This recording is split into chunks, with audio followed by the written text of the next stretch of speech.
ஓம் எங்கும் நிறைந்த சக்தியே போற்றி.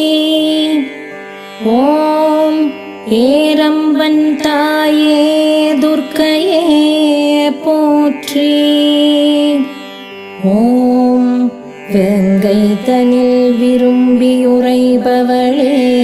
போற்றி. ஓம் வேதங்கள் வணங்கிடும் காந்தியே போற்றி. ஓம் ககனம் நிறைந்தாய் காருண்யே போற்றி.